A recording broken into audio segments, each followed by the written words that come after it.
നമ്മുടെ കറൻസി താഴോട്ട് പോകുമ്പോൾ അതിന്റെ വില ഉയർത്താൻ വേണ്ടി റിസർവ് ബാങ്കുകൾ ഒരുപാട് സ്വർണം, അവരുടെ ശേഖരത്തിലുള്ള സ്വർണം എടുത്ത് പുറത്തു കൊടുക്കും. അത് ഉദാഹരണത്തിന് ഡോളറിന് വേണ്ടി കൊടുക്കും, അല്ലെങ്കിൽ പൗണ്ട് സ്റ്റേർലിങ്ങിന്. ഏത് ഭാഗത്തൊക്കെയാണ് ഇന്ത്യൻ റുപ്പിക്ക് ക്ഷീണം വന്നിരിക്കുന്നത്, ഇന്ത്യൻ റുപ്പിയുടെ ക്ഷീണം ഓവർടേക്ക് ചെയ്യാൻ വേണ്ടിയിട്ട് സ്വർണം പുറത്തെടുക്കും, സ്വർണം കൊടുത്ത് ഡോളർ വാങ്ങും, അല്ലെങ്കിൽ സ്വർണം കൊടുത്ത് പൗണ്ട് സ്റ്റേർലിംഗ് അങ്ങനെ വാങ്ങുന്ന ആവശ്യം. അതായത് അങ്ങനെ ഇന്ത്യൻ കറൻസിയെ, അവനവന്റെ കറൻസിയെ സ്റ്റേബിൾ ആക്കി നിർത്തുക, വില അധികം താഴേക്ക് പോകാതെ സ്റ്റേബിൾ ആക്കി നിർത്താൻ വേണ്ടി ആണ് സാധാരണ രീതിയിൽ, അതായത് സ്വർണം സെൻട്രൽ ബാങ്കുകൾ വാങ്ങിവെക്കുന്നത്.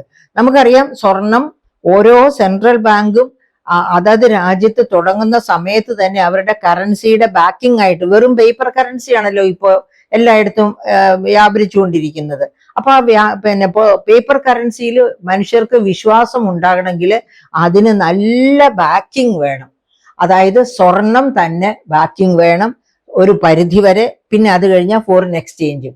അപ്പൊ ഇന്ത്യൻ കറൻസിയുടെ 1935 തുടങ്ങിയപ്പോൾ തന്നെ ബാക്കിംഗ് ആയിട്ട് വെച്ചിരിക്കുന്നത് 200 കോടിയുടെ ബാക്കിംഗ് ആണ് ഉള്ളത്. അതിലെ 112 കോടിയുടെ സ്വർണമാണ് ബാക്കിംഗ് ആയിട്ട് വെച്ചിരിക്കുന്നത്, ബാക്കി ഫോറിൻ എക്സ്ചേഞ്ച് ബാക്കിംഗ്.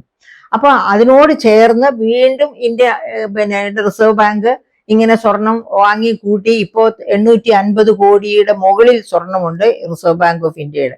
അതുപോലെ ഏറ്റവും കൂടുതൽ സ്വർണ്ണ ശേഖരമുള്ളത് ഫെഡറൽ റിസർവിന്റെ കയ്യിലാണ്. അതുകൊണ്ട് തന്നെയാണ് അമേരിക്കൻ കറൻസി എപ്പോഴും സ്ട്രോങ് ആയിട്ടിരിക്കുന്നത്. അത് കഴിഞ്ഞാൽ പിന്നെ Swiss bank, bank of England, ഇങ്ങനെ പോകുന്നു. അപ്പൊ അങ്ങനെ നമ്മുടെ ചൈനയുടെ കയ്യിലും ധാരാളം സ്വർണമുണ്ട്. അപ്പൊ അങ്ങനെ സ്വർണം വാങ്ങിക്കൂട്ടുന്നത് കറൻസിയെ സ്റ്റേബിൾ ആക്കി നിർത്താനുള്ള ഒരു മാർഗമായിട്ടാണ് റിസർവ് ബാങ്ക്, സെൻട്രൽ ബാങ്കുകൾ സ്വർണം വാങ്ങിക്കൂട്ടുന്നത്.